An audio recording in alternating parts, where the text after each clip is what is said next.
Greetings aspirants, welcome to Kadikai Academy. நான் முருகன். இந்த video சீரீஸ்ல அடுத்து நம்ம பார்க்க போறது cell cycle and cell division. Of course எல்லா ஆர்கானிசம்ஸ்லயும் குறிப்பா செல்கள்லயும் வந்து growth அப்படின்றதும் ரீப்ரொடக்ஷன் அப்படின்றதும் நடக்கக்கூடிய ப்ராசஸ் தான். செல் டிவிஷன் இல்லாம இந்த ரெண்டு ப்ராசஸும் நடக்கிறதுக்கான வாய்ப்பு இல்லை. ஸோ செல் டிவைட் ஆகும்போது என்னென்ன ப்ராசஸ் அடிஷ்னலா நடக்கும் அப்படின்னு கொஸ்டின் கேட்கலாம். DNA replication and cell growth. So அப்போ ஜென்ரலா 3 ஈவெண்ட் இந்த இடத்துல நம்ம பார்க்க போறோம். Cells division, DNA replication and cell growth. இந்த மூணுமே ஒரு சேர ஒரு கோஆர்டினேஷன்ல நடக்கணும். அதுதான் நம்ம செல் சைக்கிள் அப்படின்னு சொல்றோம். Okay, during cell cycle first வந்து ஒரு டாட்டர் செல் வந்து ஃபார்ம் ஆகுது அப்படின்னா, இப்போ ஒரு டிவிஷன்ல 2 டாட்டர் செல் ஃபார்ம் ஆகுதுன்னு வச்சுப்போம். அந்த டாட்டர் செல் மறுபடியும் டிவைட் ஆகணும் அப்படின்னா முதல்ல அது growth அச்சீவ் பண்ணணும். கரெக்ட். ஸோ இந்த இடத்துல growth அப்படின்றது இனிஷியலா அச்சீவ் ஆகணும். அதுக்கப்புறம் அது மெச்சூர்ட் ஆகணும். அதுக்கப்புறம் தான் அது மறுபடியும் டிவைட் ஆகும். கரெக்ட். ஆனா இந்த இந்த ப்ராசஸ் அப்போ அதுல நம்ம நோட் பண்ண வேண்டிய ரொம்ப முக்கியமான ப்ராசஸ் என்ன அப்படின்னு பாத்தீங்கன்னா, அதுல இருக்கக்கூடிய டிஎன்ஏவும் செல் டிவைட் ஆகிறதுக்கு முன்னாடி ரெண்டும் ரெப்ளிகேட் ஆகணும். அதனால தான் டிஎன்ஏ சிந்தசிஸ் அப்படின்றது ஒரு முக்கியமான ஒரு ப்ராசஸ், ரைட்? ஸோ இந்த மாதிரி செல் டிவிஷன் நடக்கும்போது டிஎன்ஏ ரெப்ளிகேட் ஆகணும், செல் க்ரோவும் ஆகணும். ஸோ இந்த மாதிரியான ஈவெண்ட்ஸ் எப்படி நடக்கும் அப்படின்னு பார்த்தீங்கன்னா, இந்த எல்லா ஈவெண்ட்ஸுமே அண்டர் ஜெனரிக் கண்ட்ரோல். ஸோ இது வந்து ஒரு சென்டென்ஸ் பேஸ்ட் கொஸ்டினா கேட்கலாம். இது நோட் பண்ணிக்கோங்க. ரைட். இப்போ செல் சைக்கிள்ல ரெண்டு முக்கியமான ஃபேஸஸ் இருக்கு. ஒன்று வந்து எம் ஃபேஸ் அப்படின்னு சொல்லுவாங்க. இனிஷியலா நடக்கிறது வந்து இந்த இடத்துல இன்டர்ஃபேஸ் அப்படின்னு சொல்லுவாங்க. So there are interface and there is A M face. ஜென்ரலா ஹியூமன் செல் டிவைட் ஆகுறது அப்படின்றது 24 ஹவர்ஸ்க்கு நடக்கும். ஈஸ்ட் அப்படின்றது வந்து வித்தின் 19 மினிட்ஸ்ல டிவிஷன் அப்படின்றது முடிஞ்சிடும். சரி, ஜென்ரலா எம் ஃபேஸ் அப்படின்றது வந்து பாத்தீங்கன்னா இந்த இடத்துல கொடுத்துருப்பாங்க, represent the phase when the actual cell division or mitosis occurs and the interphase represent the phase between two successive M phase. So இது வந்து ஒரு ஸ்டேட்மெண்ட் பேஸ்ட் கொஸ்டினா கேட்கலாம், ரைட்? ஸோ செல் டிவிஷன் அப்படின்றது வந்து பாத்தீங்கன்னா ஜென்ரலா இன்டர்ஃபேஸ் அப்படின்றது தான் 95% டியூரேஷன் எடுத்துக்கும். நான் சொன்ன மாதிரி இப்போ 24 ஹவர்ஸ்ல 23 ஹவர்ஸ் அப்படின்றது வந்து இன்டர்ஃபேஸ்க்கே தேவைப்படும். வெறும் 1 ஹவர் மட்டும்தான் எம் ஃபேஸ்க்கு வந்து தேவைப்படும். ஓகே, எம் ஃபேஸை நம்ம ரெண்டு ப்ராசஸாக பிரிக்கிறோம். ஒன்று கேரியோகைனசிஸ், இன்னொன்று சைட்டோகைனசிஸ். கேரியோகைனசிஸ் அப்படின்றது டிவிஷன் ஆஃப் நியூக்ளியஸ் அண்ட் கேரியோகைனசிஸ்ன்றது டிவிஷன் ஆஃப் சைட்டோபிளாசம். ஸோ நம்ம இந்த இடத்துல வந்து கேரியோகைனசிஸ்ன்றது ப்ரோஃபேஸ், மெட்டாஃபேஸ், அனாஃபேஸ், டீலோஃபேஸ் அப்படின்னு பிரிப்போம். கேரியோகைனசிஸ்ன்றது ஜஸ்ட் சைட்டோபிளாஸ்மிக் டிவிஷன் தான். ஸோ இன்டர்ஃபேஸை நம்ம ஃபர்தரா G1 face, S face, G2 face அப்படின்னு பிரிப்போம். ஜென்ரலா G1 ஃபேஸ் அப்படின்றது வந்து இது interval between mitosis and initiation of DNA replication. So இந்த G1 ஃபேஸ் அப்போ என்ன ஆகும் அப்படின்னு பார்த்தீங்கன்னா, செல்ஸ் வந்து மெட்டபாலிக்கலி ஆக்டிவா இருக்கும் அண்ட் கண்டினியூஸா க்ரோ ஆயிட்டு இருக்கும். பட் இந்த ப்ராசஸ் ரொம்ப ரொம்ப முக்கியம். ஏன்னா இனிஷியலி மெட்டபாலிக்கலி ஆக்டிவா இருக்கணும் அண்ட் கண்டினியூஸா க்ரோவும் ஆகணும். நெக்ஸ்ட் ஒன் வந்து எஸ்ஆர் சிந்தசிஸ் ஃபேஸ். இந்த எஸ்ஆர் சிந்தசிஸ் ஃபேஸ் அப்படின்றது வந்து பாத்தீங்கன்னா டெஃபினட்டா டிஎன்ஏ சிந்தசைஸ் ஆகிற ப்ராசஸ். இப்போ ஒரு செல் டிஎன்ஏ வந்து ஒரு செல்ல இருந்து டிவைட் ஆகுதுன்னா அது டூப்ளிகேட் ஆகும், டபுள் ஆகும் அப்படின்னு படிச்சிருக்கோம். இனிஷியல் அமௌண்ட் ஆஃப் டிஎன்ஏ அப்படின்றது 2C அப்படின்னா அது எவ்வளவா மாறும்னா 4Cயா மாறும். ஓகே, அதாவது சின்றது வந்து இந்த இடத்துல பிகோகிராம் அப்படின்னு சொல்லுவாங்க. ஓகே, பட் இந்த இடத்துல நோட் பண்ண வேண்டியது என்னன்னா குரோமோசோம் நம்பர்ஸ் வந்து சேஞ்சஸ் நடக்காது, சேமா தான் இருக்கும். அனிமல்ஸ்ல எஸ் ஃபேஸ் நடக்கும்போது டிஎன்ஏ ரெப்ளிகேட் ஆகும் அப்படின்னு சொல்லியிருப்பாங்க. கூடவே ரெப்ளிகேட் ஆகும்போது அதுல இருக்கக்கூடிய சென்ட்ரியோலும் டூப்ளிகேட் ஆகும். இதுவும் கொஸ்டினா கேட்கலாம். அனிமல் செல்ஸ்ல எப்போ சென்ட்ரியோல் டூப்ளிகேட் ஆகும் அப்படின்னு கேட்டாங்கன்னா நம்ம சொல்ல வேண்டியது எஸ் ஃபேஸ் அப்படின்னு சொல்லிட்டு. Okay, right. நெக்ஸ்ட் ஒன் வந்து டூரிங் G2 ஃபேஸ் புரோட்டீன்ஸ் வந்து சிந்தசைஸ் ஆகும் அப்படின்னு சொல்லியிருப்பாங்க. Okay, right. நெக்ஸ்ட் ஒன் வந்து சில செல்ஸ்ல வந்து இந்த டிவிஷன் அப்படின்றது கண்டினியூஸா நடக்காது. அதுல வந்து பாத்தீங்கன்னா எப்பாச்சும் ஒரு தடவை தான் அக்கேஷனலா டிவைட் ஆகும். சிலது எப்பவுமே டிவைட் ஆயிட்டு இருக்கும், சிலது டிவைடே ஆகாத செல்ஸும் இருக்கு, ரைட்? ஓகே, நம்ம எல்லாருக்குமே தெரியும் ஹார்ட் செல்ஸ் அப்படின்றது வந்து not appear to exhibit division அப்படின்னு கொடுத்திருப்பாங்க. ஓகே, சில நேரங்கள்ல G1 ஃபேஸ்ல இருந்து சில செல்ஸ் வந்து ஒரு இன்ஆக்டிவ் ஸ்டேஜ்க்கு போயிடும். அதுதான் குவெஸ்சன் ஸ்டேஜ் ஆர் G0 ஸ்டேஜ்னு சொல்லுவாங்க. செல்ஸ் இந்த ஸ்டேஜ்ல என்ன ஆகும் அப்படின்னா மெட்டபாலிக்கலி ஆக்டிவா தான் இருக்கும், பட் நோ லாங்கர் proliferate. அப்படின்னா நம்பர்ஸ் இன்க்ரீஸ் ஆகாது. ஓகே, இதுவும் யூனிக்கான பாயிண்ட். இது ஆல்ரெடி கொஸ்டினா கேட்டிருக்காங்க, பட் இருந்தாலும் ஒன்ஸ் அகைன் நம்ம ப்ரிப்பேர் பண்றது நல்லது. So in animals mitotic cell division அப்படின்றது டிப்ளாய்டு சொமேட்டிக் செல்ஸ்ல தான் இருக்கும். ஆனா ஒரே ஒரு எக்ஸப்ஷன் இருக்கு, ஹனிபீல ஹாப்ளாய்ட் செல்ஸ்லயும் நடக்கும் அப்படின்னு சொல்லியிருப்பாங்க. ஓகே, மேல் ஹனிபீல, ரைட்? அதே மாதிரி பிளான்ட்ஸ்ல மைட்டாட்டிக் டிவிஷன்ன்றது ஹாப்ளாய்ட்ல நடக்கும், டிப்ளாய்ட்ல நடக்கும். இது அகைன் ஒரு ஸ்டேட்மெண்ட் பேஸ்ட் கொஸ்டினா கேட்கறதுக்கான சான்சஸ் இருக்கு. அதை நோட் பண்ணிக்கோங்க. சரி, இப்போ நம்ம எம் ஃபேஸை டீட்டெயிலா பார்க்கலாம். எம் ஃபேஸ் அப்படின்றது மைட்டாட்டிக் ஃபேஸ். அதாவது எப்பெல்லாம் ஒரு செல் மைட்டாட்டிக் ஃபேஸ்ல டிவைட் ஆகுதோ அப்போ அதுல இருக்கக்கூடிய குரோமோசோம்னுடைய நம்பர் சிமிலரா தான் இருக்கும். அதாவது ஒரு மதர் செல்ல இருக்கக்கூடிய குரோமோசோம்னுடைய நம்பர் டாட்டர் குரோமோசோம்ல இருக்கக்கூடிய குரோமோசோம் நம்பரோட ஈக்குவலா இருக்கும். இதனாலதான் இந்த டிவிஷனுக்கு ஈக்குவேஷனல் டிவிஷன் அப்படின்னு பேர். ஸோ ஜென்ரலா வந்து பாத்தீங்கன்னா இந்த இடத்துல வந்து mitosis has been divided into 4 stages. அந்த 4 ஸ்டேஜஸ் தான் நம்ம இங்க பாக்குறோம். Prophase, metaphase, anaphase and telophase. So இந்த ப்ராசஸ் நடக்கும்போது ஃபர்ஸ்ட் நம்ம ப்ரோஃபேஸ் அப்படின்றதுக்கான ஈவெண்ட்ஸ் என்னென்ன இருக்கு, அதுல எப்படி எல்லாம் ப்ராசஸ் நடக்கும்னு பார்க்கலாம். ஜென்ரலா மைட்டாசிஸ்ல ப்ரோஃபேஸ் அப்படின்றது வந்து இதுதான் கேரியோகைனசிஸ்னுடைய first stage. S and G2 phase of இன்டர்ஃபேஸ்ல இது நம்ம இதுக்கு இடையில இது நடக்கும். ஓகே, நெக்ஸ்ட் வந்து S and G2 phases, the new DNA molecules formed are not distinct but intertwined. இந்த லைன் இருக்குல்ல, in S and G2 phases the new DNA molecules formed are not distinct but intertwined அப்படின்னு சொல்லியிருப்பாங்க. இதை அப்படியே copy பண்ணி ஸ்டேட்மெண்டா கொடுக்கலாம். Prophase அப்படின்றதுனுடைய characteristic feature என்ன அப்படின்னா initiation of condensation of chromosomal material. So அதாவது குரோமோசோம் மெட்டீரியல் கண்டென்சேஷன் ஆகுது. Okay, right. இந்த ப்ராசஸ் நடக்கும்போது இந்த இடத்துல நம்ம நோட் பண்ண வேண்டியது என்னன்னா குரோமோசோம்ஸ் அன்டாங்கிள்டா இருக்கும் அப்படின்னு சொல்லியிருப்பாங்க. இந்த அன்டாங்கிள்ன்ற வார்த்தையும் இந்த இடத்துல இன்டர்வைன் அப்படின்ற வார்த்தையும் நோட் பண்ணிக்கோங்க. Okay, during the process of chromatin condensation the centrosome which had undergone duplication during S phase of interphase. Okay, இதையும் நோட் பண்ணிக்கணும். ஓகேவா, ரைட். அப்போ சென்ட்ரியோல் அப்படி சென்ட்ரோசோம்ன்றது நம்ம ஆல்ரெடி படிச்சிருக்கோம். ரெப்ளிகேஷன் அப்போ என்ன ஆயிடும்னா டூப்ளிகேட் ஆயிடும். ஆனா ப்ரோஃபேஸ் டைம்ல தான் அது மூவ் ஆகுது. அப்போ மூவ்மெண்ட் ஆஃப் சென்ட்ரோசோம் எந்த மைட்டாட்டிக் ஃபேஸ்ல நடக்கும்னு கேட்டா ப்ரோஃபேஸ் அப்படின்னு சொல்லணும். ஓகே, நெக்ஸ்ட் ஒன் வந்து இந்த குரோமோசோம் மெட்டீரியல் கண்டென்சேஷன் நடக்கிறது அப்படின்னும் அதுல வந்து பாத்தீங்கன்னா 2 குரோமாட்டிட்ஸ் வந்து சென்ட்ரோமியர் அப்படின்ற இடத்துல அட்டாச் ஆயிருக்குன்னு சொல்லியிருப்பாங்க. இந்த இடத்துல சென்ட்ரோசோம் அப்படின்றது நமக்கு தெரியும் எஸ் ஃபேஸ் அப்போ டூப்ளிகேட் ஆனது ப்ரோஃபேஸ் ஸ்பேஸ்ல தான் ஆப்போசிட் போல்ஸ்க்கு வந்து மூவ் ஆகும் அப்படின்னு சொல்லியிருப்பாங்க. இந்த சென்ட்ரோசோம்ல இருந்து தான் சில ஆஸ்டர்ஸ் சொல்லக்கூடிய மைக்ரோ டியூபியூல்ஸ் வந்து ஃபார்ம் ஆகும். கொஸ்டின் எப்படி கேட்பாங்கன்னா எந்த organelle which is responsible for the asters formation சொல்லி கேட்டாங்கன்னா ஆர் மைக்ரோடியூபியூல் கேட்டாங்கன்னா centrosome. Okay, the two asters together with the spindle fiber form mitotic apparatus. So mitotic apparatus அப்படின்றது ஃபார்ம் ஆகிறதுக்கான காரணம் இந்த சென்ட்ரோசோம் அப்படின்றதையும் நோட் பண்ணிக்கோங்க. நெக்ஸ்ட் ஒன் வந்து பாத்தீங்கன்னா இந்த ப்ரொஃபேஷனுடைய எண்ட்ல வந்து பார்க்கும்போது நீங்க மைக்ரோஸ்கோப் வழியா ஒரு செல்லை பார்த்தீங்கன்னா கோல்கி complex, endoplasmic reticulum, nucleolus, nuclear envelope எல்லாமே டிஸ்அப்பியர் ஆயிடும். Okay, right. இது வந்து ப்ரோஃபேஸ். நெக்ஸ்ட் பேஜ் வந்து நெக்ஸ்ட் டாபிக் வந்து நம்ம மெட்டாஃபேஸ் பார்க்கலாம். ஸோ மெட்டாஃபேஸ்ல நம்ம நோட் பண்ண வேண்டியது என்னன்னா ப்ரோஃபேஸ்னுடைய கண்டினியூஷன் தான் இது. ஸோ ப்ரோஃபேஸ்ல நம்ம பார்த்த அந்த நியூக்ளியர் என்வலப் டிஸ்இன்டிகிரேஷன்ன்றது கம்ப்ளீட்டா நடந்து முடிஞ்சிடும். ஓகே, நெக்ஸ்ட் ஒன் வந்து பாத்தீங்கன்னா குரோமோசோம் இதனால த்ரூ அவுட் சைட்டோபிளாசம்ல வந்து ஸ்ப்ரெட் ஆயிருக்கும். இது செகண்ட் பாயிண்ட். தேர்ட் பாயிண்ட் வந்து கண்டென்சேஷன் ஆஃப் குரோமோசோம் அப்படின்றது இப்பதான் கம்ப்ளீட் ஆகுது. ஸோ இந்த இடத்துல கம்ப்ளீட் டிஸ்இன்டகிரேஷன் ஆஃப் நியூக்ளியர் என்வலப்பும் அதே நேரத்துல கண்டென்சேஷன் ஆஃப் குரோமோசோம்ஸ் கம்ப்ளீட் ஆகுறதும் மெட்டாஃபேஸ் ஸ்டேஜ்ல தான். Okay, right. அடுத்து நம்ம நோட் பண்ண வேண்டியது என்னன்னா இந்த இடத்துல மார்ஃபாலஜி ஆஃப் குரோமோசோம் அப்படின்றது ரொம்ப ரொம்ப கிளியரா ஸ்டடி பண்ணக்கூடிய ஒரு கேரியோகைனஸ் ஸ்டேஜ் எதுன்னு கேட்டா மெட்டாஃபேஸ் தான். ஏன்னா இந்த ஸ்டேஜ்ல தான் குரோமோசோம் ஸ்ட்ரக்சர் ரொம்ப ரொம்ப கிளியரா இருக்கும். இந்த ப்ராசஸ் நடக்கும்போது சென்ட்ரோமியர் ஆக்சுவலா நம்ம பார்த்திருக்கோம். இந்த இடத்துல சென்ட்ரோமியர் அப்படின்றது வந்து இந்த ஒரு small disc shaped structure at the surface of centromere அப்படின்றதுல நம்ம பார்த்தோம்னா கைனட்டோகோர்ஸ் அப்படின்ற ஸ்ட்ரக்சர்ஸ் ஃபார்ம் ஆயிருக்கும். இந்த கைனட்டோகோர்ஸ்ல தான் ஸ்பிண்டில் ஃபைபர்ஸ் வந்து அட்டாச் ஆகிற இடமா இருக்கும்.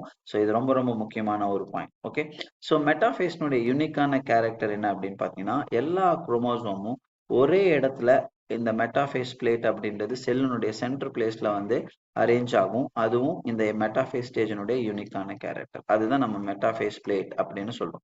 ஸோ ரொம்ப 3 முக்கியமான ப்ராசஸ், அதாவது நியூக்ளியர் என்வலப் கம்ப்ளீட்டா டிஸ்இன்டிகிரேட் ஆயிடும் அண்ட் குரோமோசோம் கண்டென்சேஷன் கம்ப்ளீட் ஆயிடும்.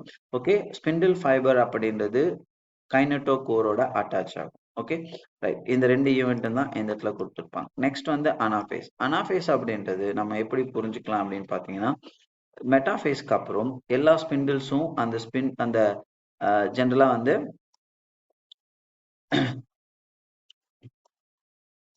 இந்த இடத்துல பைண்ட் ஆகும்போது ஓகே ஜென்ரலா வந்து இந்த கைனட்டோகோரோட பைண்ட் ஆயிருக்கும் இல்லையா, அப்ப என்ன ஆகும் அப்படின்னு பாத்தீங்கன்னா இந்த ரெண்டு ஸ்பிண்டில் சைட்ஸ்மே வந்து பாத்தீங்கன்னா கன்ஸ்ட்ரக்ட் ஆகும், சுருங்க ஆரம்பிக்கும்.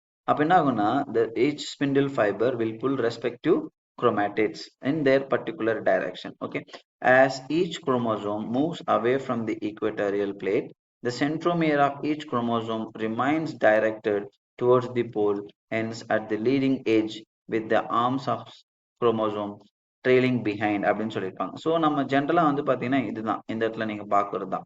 ஸோ என்ன ஆகும் அப்படின்னு பாத்தீங்கன்னா அனாஃபேஸ் ஸ்டேஜ்ல ரெண்டு முக்கியமான ஈவெண்ட் நடக்கும். ஒன்னு சென்ட்ரோமியர் வந்து ஸ்பிளிட் ஆகும், குரோமேட்டிட்ஸ் வந்து செப்பரேட் ஆகும். ஸோ குரோமேட்டிட்ஸ் வந்து ஆப்போசிட் போல்ஸ்க்கு மூவ் ஆகும். ஓகே, இந்த ரெண்டு ஈவெண்ட் ஞாபகம் வச்சுக்கோங்க. ஓகே, ஸோ இது ரொம்ப ரொம்ப சிம்பிள் தான். நெக்ஸ்ட் ஒன் வந்து டீலோஃபேஸ். டீலோஃபேஸ் அப்படின்றது ஃபைனல் ஸ்டேஜ் ஆஃப் கேரியோகைனசிஸ். இங்க என்ன ஆகும் அப்படின்னு பாத்தீங்கன்னா ப்ரொஃபேஸ்ல என்ன நடந்துச்சோ அது ஆப்போசிட்ல நடக்கும். அதாவது இந்த இடத்துல கண்டென்சேஷன் அப்படின்றது டீகண்டென்சேஷன் ஆகும். அதனால குரோமோசோம்ஸ் எல்லாமே தன்னுடைய குரோமேட்டின் ஸ்டேஜுக்கு வந்துடும். ஓகே, குரோமேட்டின் மெட்டீரியலா ஃபார்ம் ஆகும். அண்ட் அது மட்டும் இல்லாம என்ன ஆகும்னா அந்த நியூக்ளியர் என்வலப் ஃபார்ம் ஆகும். Golgi complex, nucleolus, endoplasmic reticulum இந்த ஆர்கனல்ஸ் எல்லாம் ரீஅப்பியர் ஆகும். அதனால தான் வந்து டீலோஃபேஸ்ன்றது வந்து it's just opposite phase of prophase அப்படின்னு சொல்லியிருப்பாங்க. ஸோ இந்த ஒவ்வொரு ஈவெண்ட்டும் தெளிவாக நோட் பண்ணிக்கோங்க. எப்போ கேரியோகைனசிஸ் நடக்கும் அப்படின்னா மைட்டாசிஸ்ல கேரியோகைனசிஸ்க்கு அப்புறம் நடக்கக்கூடிய ப்ராசஸ் தான் சைட்டோகைனசிஸ். ஓகே, ஸோ இந்த இடத்துல நீங்க நோட் பண்ண வேண்டியது என்னன்னா அனிமல் செல்ஸ்னுடைய சைட்டோகைனசிஸ்ன்றது எப்படி நடக்கும் அப்படின்னா பிளாஸ்மா மெம்பரேன்ல ஒரு ஃபர்ரோ அப்பியர் ஆகும். அந்த ஃபர்ரோ கொஞ்சம் கொஞ்சமா பெரிஃபெரல் ரீஜன்ல இருந்து டுவோர்ட்ஸ் சென்டருக்கு வந்து மூவ் ஆகி அந்த ரெண்டு செல்லையும் தனித்தனியா பிரிச்சிடும். இந்த மாதிரி ஃபர்ரோ ஃபார்ம் ஆகி சைட்டோகைனசிஸ் நடக்கிறது அனிமல் செல்லினுடைய கேரக்டரிஸ்டிக் ஃபீச்சர். அதே மாதிரி வந்து பாத்தீங்கன்னா இந்த இடத்துல பிளான்ட்ஸ்ல செல்லினுடைய சென்டர்ல சில ஆர்கனல்ஸ் மற்ற எல்லா கண்டென்ட்டும் சேர்ந்து ஒரு செல் பிளேட்டை வந்து இந்த இடத்துல ஃபார்ம் பண்ணும். இந்த செல் பிளேட் அப்படின்றது சென்டர்ல ஸ்டார்ட் ஆகி டுவோர்ட்ஸ் பெரிஃபெரல் ரீஜனுக்கு வந்து மூவ் ஆகும். ஓகே, இந்த செல் பிளேட் அப்படின்றது என்ன நம்ம ஞாபகம் வச்சுக்கணும் அப்படின்னு பாத்தீங்கன்னா நல்லா கவனிங்க. இந்த இடத்துல the formation of new cell wall begins with the formation of simple precursor called a cell plate that represents the middle lamella between the walls of two adjacent cells. Right, இது ஆல்ரெடி நம்ம படிச்சிருப்போம். Right, okay, so in the cytokinesis அப்போ at the time of cytokinesis division organelles like mitochondria, platelets get distributed between the two daughter cell. இது கொஸ்டினா கேட்கலாம். Okay, எப்போ daughter செல்லுக்கு இந்த ஆர்கனல்லாம் distribute ஆகும்னு கேட்கலாம், அதை நோட் பண்ணிக்கோங்க. சில கேரியோகைனசிஸ் ப்ராசஸ் அப்படின்றது ஆக்சுவலா என்ன ஆகாது அப்படின்னா சைட்டோகைனசிஸ் அப்படின்றது வந்து நடக்காம போயிடும். Karyokinesis is not followed by cytokinesis. அப்போ என்ன ஆகும், இந்த இடத்துல நியூக்ளியர் டிவிஷன் நடந்திருக்கும் ஆனா சைட்டோபிளாஸ்மிக் டிவிஷன் நடந்திருக்காது. இதனால என்ன ஆகும்னா மல்டிபிள் நியூக்ளியர் கண்டிஷன் வந்து ஃபார்ம் ஆகும். அப்படி மல்டிபிள் நியூக்ளியர் கண்டிஷன் இருக்கிறத நம்ம சின்சிட்டியம் அப்படின்னு சொல்லுவோம். அதுக்கு எக்ஸாம்பிள் வந்து லிக்யூட் எண்டோஸ்பம் கோகோனட்னு சொல்லுவாங்க. ஸோ ரெண்டு விதமான கொஸ்டின் கேட்கலாம். சின்சிட்டியம் அப்படின்றது ஏன் நடக்குது, அது எங்க இருக்கு அப்படின்ற மாதிரி கொஸ்டின் கேட்கலாம். ஓகே, நெக்ஸ்ட் நம்ம பார்க்க போறது இந்த மைட்டாசிஸ்னுடைய சிக்னிபிகன்ஸ் தான். ஸோ ஜென்ரலா நம்ம எல்லாருக்குமே தெரியும் செல் அப்படின்றது இந்த இடத்துல வந்து டிவைட் ஆகணும் அப்படின்னா ஒன்னு மைட்டாசிஸ், இன்னொன்னு மியாசிஸ். மியாசிஸ் என்று நமக்கு தெரியும், அது வந்து கேமெட்ஸ் ஃபார்ம் ஆகிறதுக்கான ஒரு ப்ராசஸ். ஓகே, அப்போ சோசியல் இன்செக்ட்ஸ்ல மட்டும்தான் இந்த ஹாப்ளாய்ட் செல்ஸ்ல மைட்டாசிஸ் நடக்கும். மற்றபடி எல்லா அனிமல்ஸ்லயுமே வந்து டிப்ளாய்ட் செல்ஸ்ல தான் மைட்டாசிஸ் நடக்கும். ஓகே, இது ஒரு எக்ஸப்ஷனல் பாயிண்ட், இதை நோட் பண்ணிக்கோங்க. ஸோ மைட்டாசிஸ் அப்படின்றது ஒரு டாட்டர் செல்லினுடைய ஜெனட்டிக் மீன் எப்படி ஆகும் அப்படின்னு பாத்தீங்கன்னா ப்ரொடியூஸ் பண்ணிட்டே இருக்கும். growth of multicellular organism is due to mitosis. So இது ரொம்ப முக்கியம். The growth of multicellular organism is due to mitosis. Cell growth results in disturbing the ratio between the nucleus and the cytoplasm அப்படின்னு சொல்லியிருப்பாங்க. இன்னொரு அதாவது என்னன்னா Nucleo cytoplasmic ரேஷியோவை கரெக்டா வந்து ரீஸ்டோர் பண்றதுல மைட்டாசிஸ்க்கு முக்கியமான ரோல் இருக்கு. இது கொஸ்டின் அப்படியே கேட்கலாம், நோட் பண்ணிக்கோங்க. வெரி சிக்னிபிகன்ட் டிஸ்ட்ரிபியூஷன் ஆஃப் மைட்டாசிஸ்ன்றது செல் ரிப்பேர் தான்.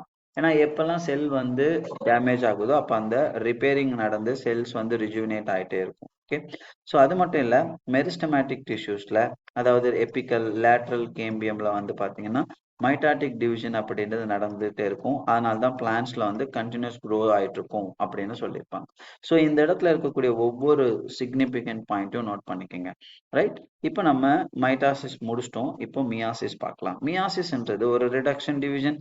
அப்படின்னா நம்பர் ஆஃப் குரோமோசோம் மதர் செல்லில் இருக்கிறத விட டாட்டர் செல்ஸ்ல அப்படியே பாதியா குறைஞ்சிருக்கும். இதுதான் நம்ம இந்த இடத்துல வந்து என்ன சொல்லியிருப்போம் அப்படின்னா மியாசிஸ்ன்னு சொல்லுவோம். Meiosis ensures the production of haploid phase in the life cycle of sexually reproducing organism, whereas fertilization restores the diploid phase அப்படின்னு சொல்லியிருப்பாங்க. ஓகே, ஸோ இந்த லைன் எல்லாம் அப்படியே கட் காப்பி பண்ணி ஸ்டேட்மெண்ட்டாக கொடுப்பாங்க. அதனால அதை கரெக்டாக நோட் பண்ணிக்கோங்க. Okay, right. ஸோ இந்த இடத்துல எங்கெல்லாம் கேமிட்டோஜெனிசிஸ், அது பிளான்ஸோ அனிமல்ஸோ, எங்கெல்லாம் கேமிட்டோஜெனிசிஸ் நடக்கும் அப்படின்னா நம்ம ஞாபகம் வச்சுக்க வேண்டியது. ஓகே, அந்த இடத்துல மியாசிஸ் நடக்கும் அப்படின்னு சொல்லியிருப்பாங்க. ஸோ மியாசிஸை நம்ம மியாசிஸ் 1 மியாசிஸ் 2 அப்படின்னு ரெண்டு டைப்பா நம்ம பிரிக்கலாம். ஸோ இந்த ப்ராசஸ் எல்லாம் மற்றதெல்லாம் சேர்ந்தா நம்ம அடுத்து இதை பத்தி பேச ஆரம்பிச்சலாம். ஓகே, ஸோ மியாசிஸ் அப்படின்னு சொல்லும்போது நம்ம நோட் பண்ண வேண்டியது என்னன்னா, ப்ரோஃபேஸ் 1 அப்படின்றது ஒரு ஃபர்ஸ்ட் மியாட்டிக் ப்ரோசஸ். அது ரொம்ப லென்த்தான ப்ரோசஸ். ஏன் அப்படின்னு பார்த்தீங்கன்னா அதுல தான் லெப்டோட்டின், ஜைகோட்டின், பாக்டின், டிப்ளோட்டின், டயகைனசிஸ் மாதிரியான ப்ராசஸஸ் நடக்கும். இதுல லெப்டோட்டின் அப்படின்ற ப்ராசஸ் நடக்கும்போது என்ன ஆகும் அப்படின்னா குரோமோசோம்ஸ் அப்படின்றது கிராஜுவலா விசிபிள் ஆகும். ஸோ காம்பாக்ஷன் ஆஃப் குரோமோசோம்ஸ் கண்டினியூவா ஆயிட்டே இருக்கும் த்ரூ அவுட் தி லெப்டோட்டின். இது கொஸ்டினா கேட்கலாம். எந்த ப்ராசஸ்ல காம்பாக்ஷன் ஆஃப் குரோமோசோம் கண்டினியூ ஆயிட்டே இருக்கும் அப்படின்னு கேட்டா லெப்டோட்டின். ஓகே, அண்ட் இது தொடர்ந்து வரக்கூடிய ஸ்டேஜ் தான் ஜைகோட்டின். இந்த ஸ்டேஜ்ல என்ன ஆகுது அப்படின்னு பாத்தீங்கன்னா குரோமோசோம் அப்படின்றது வந்து ஒன்னோட ஒண்ணு பேர் ஆக ஆரம்பிக்கும். அந்த ப்ராசஸ் பேரு சினாப்சிஸ்.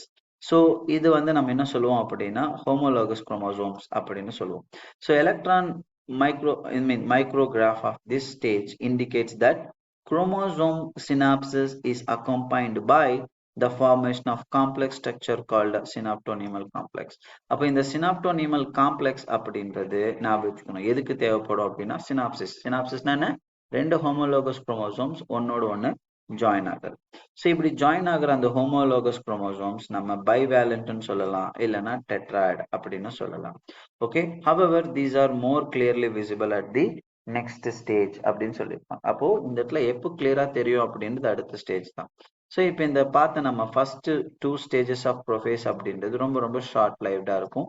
ஆனால் பேக்டின் கொஞ்சம் பெருசா இருக்கும். பேக்டின் ஸ்டேஜ்ல என்ன ஆகும் அப்படின்னு பார்த்தீங்கன்னா 4 chromatid of each bivalent chromosome become distinct and clearly appears as tetrads. So இந்த ஸ்டேஜ்ல என்ன ஆகும் அப்படின்னு பார்த்தீங்கன்னா இப்போ ஃபார் எக்ஸாம்பிள் இது ஒரு குரோமோசோம், இது ஒரு ஆக்சுவலி இப்படி எடுத்துக்கிட்டோம் அப்படின்னா இதுல எங்க வந்து இது ரெண்டுமே நம்ம சிஸ்டரிக் குரோமேட்டிட்ஸ்னு சொல்லுவோம். இதுல எந்த இடத்துல அந்த ப்ராசஸ் நடக்குதோ அந்த இடத்துல வந்து இந்த ரைட் என்சைம் வந்து பைண்ட் ஆகும். அந்த என்சைம் பேர் வந்து என்னது, ரீகாம்பினேஸ் அப்படின்ற என்சைம் வந்து இந்த இடத்துல பைண்ட் ஆகும். ஓகே, இது மறந்துடக்கூடாது, ரொம்ப ரொம்ப முக்கியமான ஒரு பாயிண்ட். Okay, right. அப்போ இந்த ஸ்டேஜ்ல ரீகாம்பினேஷன் நோடியூல் ஃபார்ம் ஆகும். அந்த இடத்துல ரீகாம்பினேஸ் என்சைமும் இருக்கும். ஸோ இப்போ என்ன சார் நடக்கும் அப்படின்னு பார்த்தீங்கன்னா இந்த ரெண்டு குரோமேட்டிடுக்கு இடையில என்ன ஆகும் அப்படின்னா கிராசிங் ஓவர் நடக்கும். அதாவது கிராசிங் ஓவர்ன்றது என்னன்னா ஒரு குரோமேட்டிடும் இன்னொரு குரோமேட்டிடும் ஒன்னு பின்னி பிணையும். அப்படி பார்க்கும்போது என்ன ஆகும்னா அதுல ஜீன்ஸ் வந்து எக்ஸ்சேஞ்ச் ஆகும். அந்த ப்ராசஸ் நம்ம கிராசிங் ஓவர்னு சொல்றோம். அந்த ஜீன்ஸ் வந்து ரீஅரேஞ்ச் ஆகிறது நம்ம ரீகாம்பினேஷன் அப்படின்னு சொல்லுவோம். ஸோ ஜென்ரலா இந்த கிராசிங் ஓவர் அண்ட் ரீகாம்பினேஷன் அப்படின்றது ரொம்ப ரொம்ப யூனிக்கான ப்ராசஸஸ் எங்க நடக்கும் அப்படின்னா பேக்டின் ஸ்டேஜ்ல. ஓகே, ஸோ அதாவது பைவேலன்ட் குரோமோசோம்ஸ் ஃபார்ம் ஆகுறது. ஸோ இதெல்லாமே pachytene stage. Okay, right. Next வந்து it is followed by diplotene. Diplotene அப்படின்றது it is recognised by dissolution of synaptonemal complex அப்படின்னு சொல்லுவாங்க. ஓகே, ஸோ இது கேட்பாங்க எந்த ஸ்டேஜ்ல சினாப்டோனிமல் காம்ப்ளெக்ஸ் வந்து டிசொல்யூஷன் ஆகும் அப்படின்னு கேட்கலாம். ஸோ இதை நோட் பண்ணிக்கோங்க. ஓகே, அடுத்து வந்து ஹோமோலோகஸ் குரோமோசோம்ஸ் அப்படின்றது வந்து என்ன ஆகும் அப்படின்னா இந்த இடத்துல எக்ஸப்ட் அந்த கிராசிங் ஓவர் அந்த இடத்த தவிர மற்ற எல்லா இடத்துலையுமே வந்து தனித்தனியா பிரிஞ்சிரும். ஓகே, இதுல ஃபார்ம் ஆகுற அந்த எக்ஸ் ஷேப் ஸ்ட்ரக்சர் என்ன பேரு அப்படின்னா கயாஸ்மெட்டா. அப்போ எக்ஸ் ஷேப் ஸ்ட்ரக்சர் கயாஸ்மெட்டா ஃபார்ம் ஆகுற ஸ்டேஜ் எதுன்னு கேட்டா டிப்ளோட்டின். அதே மாதிரி இந்த இடத்துல டிசொல்யூஷன் ஆஃப் சினாப்டோனிமல் காம்ப்ளெக்ஸ் எப்போ நடக்கும் அப்படின்னு கேட்கலாம். அப்போ நீங்க டிப்ளோட்டின் தான் ஞாபகம் வச்சுக்கணும். ஸோ இந்த இடத்துல சில வெர்டிபிரேட்ஸ்னுடைய அந்த சைட்ஸ்ல என்ன ஆகும் அப்படின்னா டிப்ளோட்டின் அப்படின்றது மந்த் ஆர் இயர் கணக்கா அப்படியே இருந்துரும். இது வந்து அகைன் ஒரு ஒரு இம்பார்ட்டன்டான ஸ்டேட்மெண்ட் பேஸ்ட் கொஸ்டின் வரதுக்கான சான்ஸ் இருக்கு. இதை நோட் பண்ணிக்கோங்க. So the final stage of meiotic prophase 1 is diakinesis. Okay. So final stage of meiotic prophase 1 வந்து diakinesis அப்படின்னு சொல்றோம். This is marked by terminalization of chiasmata. So உங்களுக்கு கொஸ்டினா கேட்பாங்க இந்த இடத்துல டெர்மினலைசேஷன் ஆஃப் கயாஸ்மேட்டா எந்த ப்ராசஸ்ல நடக்கும் அப்படின்னா டயகைனசிஸ். ஸோ இந்த ஃபேஸ் அப்போ என்ன ஆகும் அப்படின்னா fully condensed and meiotic spindle is assembled to prepare homologous chromosome for separation. அதான் நம்ம ஜென்ரலா ப்ரோஃபேஸ்ல என்ன நடக்குமோ அதுதான் இந்த இடத்துல. ஓகே. ஸோ ஜென்ரலா என்ன ஆகும், நியூக்ளியோலஸ் டிஸ்அப்பியர் ஆகும், நியூக்ளியர் என்வலப் பிரேக் டவுன் ஆயிடும், அதர் ஆர்கனல்ஸ் எல்லாமே ஆயிடும். ஓகே. இப்போ மெட்டாஃபேஸ் 1 நடக்குது. இப்போ இந்த இடத்துல நம்ம ஞாபகம் வச்சுக்க வேண்டியது என்னன்னா பைவேலண்ட் டேர்ம், இதுதான் பைவேலண்ட் குரோமோசோம். ஓகே. ஸோ இந்த பைவேலண்ட் குரோமோசோம் அப்படின்றது நம்ம நோட் பண்ணிக்கணும். ஸோ இந்த எல்லா அதாவது 4 குரோமேட்டிட்ஸ், அதாவது 2 குரோமோசோம் அப்படின்றது ஸ்பிண்டில் ஃபைபர்ஸோட அட்டாச் ஆகி அலைன் ஆகி எல்லா குரோமோசோமும் ஒரு சென்டர்ல வந்து பைண்ட் ஆகும். அதுதான் மெட்டாஃபேஸ் பிளேட் அப்படின்னு சொல்லுவோம். அதுக்கப்புறம் அனாஃபேஸ் நமக்கு தெரியும். அந்த இடத்துல ஒரு குரோமோசோம்ல இருக்கக்கூடிய 2 குரோமேட்டிட் தனித்தனியா பிரியும். ஆனா மியாட்டிக் டிவிஷன் 1ல அனாஃபேஸ் 1ல என்ன ஆகும் அப்படின்னு பாத்தீங்கன்னா ஒரு குரோமோசோம், ஓகே, என்டையர் குரோமோசோம் அப்படின்றது இந்த இடத்துல இருந்து செப்பரேட் ஆகும். அதான் இந்த இடத்துல கொடுத்துருப்பாங்க. Chromosome separate and while sister chromatid remain associated at their centromere அப்படின்னு கொடுத்துருப்பாங்க. ஓகே. ஸோ மறந்துடக்கூடாது, அங்க குரோமேட்டிட் செப்பரேஷன், இங்க வந்து நம்ம என்ன சொல்றோம், குரோமோசோம் செப்பரேட் அப்படின்னு சொல்றோம். ஓகேவா, ரைட். அடுத்து நம்ம டீலோஃபேஸ். அஃப்கோர்ஸ் டீலோஃபேஸ் அப்படின்னு நமக்கு தெரியும். குரோமோசோம்ஸ் எல்லாமே வந்து என்ன ஆகணும், மறுபடியும் டீகண்டென்சேஷன் ஆகணும். எல்லா நியூக்ளியோலஸ், நியூக்ளியர் என்வலப், நியூக்ளியோலஸ் இது எல்லாமே வந்து என்ன ஆகும், ரீஅப்பியர் ஆகும் அப்படின்னு நம்ம படிச்சிருக்கோம். ரைட். ஸோ இப்போ இந்த டீலோஃபேஸ் 1 எண்ட்ல என்ன ஆகும் அப்படின்னு பாத்தீங்கன்னா இன்டர்ஃபேஸ் நியூக்ளியர், அதாவது இன்டர்கைனசிஸ் அப்படின்ற ஒரு ப்ராசஸ் நம்ம பார்ப்போம். இன்டர்கைனசிஸ், the stage between the two meiotic division is called a interkinesis and is generally short lived அப்படின்னு சொல்லியிருப்பாங்க. இது எப்படி இருக்கும், ஜென்ரலா ஷார்ட் லைவ்டா இருக்கும். there is no replication of DNA during interkinesis. Okay, இது ரொம்ப ரொம்ப முக்கியமான ஒரு பாயிண்ட், நோட் பண்ணிக்கோங்க. Okay, right. ஸோ இதோட வந்து நம்ம என்ன பண்றோம் அப்படின்னு பாத்தீங்கன்னா இன்டர்கைனசிஸ்க்கு அப்புறம் ப்ரோஃபேஸ் 2 வந்து ஸ்டார்ட் ஆகும். அது வந்து ஆஸ் யூஸ்வல் இப்போ மியாசிஸ் 2 அப்படின்றதும் மைட்டாசிஸ்ன்றதும் சிமிலர் தான். ஸோ அதனால வந்து நம்ம இதை திரும்பவும் பார்க்கணும்னு அவசியம் கிடையாது. Okay, right. அண்ட் சிக்னிஃபிகன்ட், இந்த இடத்துல வந்து சிக்னிஃபிகன்ஸ் ஆஃப் மியாசிஸ் அப்படின்றது ரொம்ப ரொம்ப முக்கியம். நம்ம வந்து வேரியேஷன் நடக்கணும், வேரியேஷன் நடந்தா தான் எவல்யூஷன் அப்படின்றது நடக்கும். ஓகே. ஸோ எவல்யூஷன் நடக்கக்கூடிய அந்த ஐ மீன் இப்பெல்லாம் எவல்யூஷன் நடக்குதோ அது வந்து இட்ஸ் ரிசல்ட் ஆஃப் வேரியேஷன் தான். ஸோ வேரியேஷன் நடக்கணும்னா செக்ஷுவல் ரீப்ரொடக்ஷன் நடக்கணும், செக்ஷுவல் ரீப்ரொடக்ஷன் நடக்கணும்னா கேமெட் ஃபார்ம் ஆகணும், கேமெட் ஃபார்ம் ஆகணும்னா மியாசிஸ் நடக்கும். ரைட். ஸோ ஐ ஹோப் இந்த ஒரு ஃபாஸ்ட் ரிவிஷன் அப்படின்றது உங்களுக்கு ரொம்ப யூஸ்ஃபுல்லா இருக்கும்னு நான் நம்புறேன். சப்போஸ் உங்களுக்கு ஏதாவது குவரிஸ், டவுட்ஸ் ஏதாவது இருந்தால் கமெண்ட் பண்ணுங்க. இந்த வீடியோ உங்களுக்கு பிடிச்சிருந்தா உங்க ஃப்ரெண்ட்ஸ்க்கும் ஷேர் பண்ணுங்க. நம்ம சேனலை இதுவரையும் நீங்க வந்து சப்ஸ்கிரைப் பண்ணலன்னா சப்ஸ்கிரைப் பண்ணுங்க. ஸோ கண்டிப்பா அது எனக்கு மோட்டிவேஷனை கொடுக்கும். ஸோ இன்னும் நான் நிறைய வீடியோஸ் இன்னும் எஃபிஷியண்டா பண்ணலாம். Thank you so much.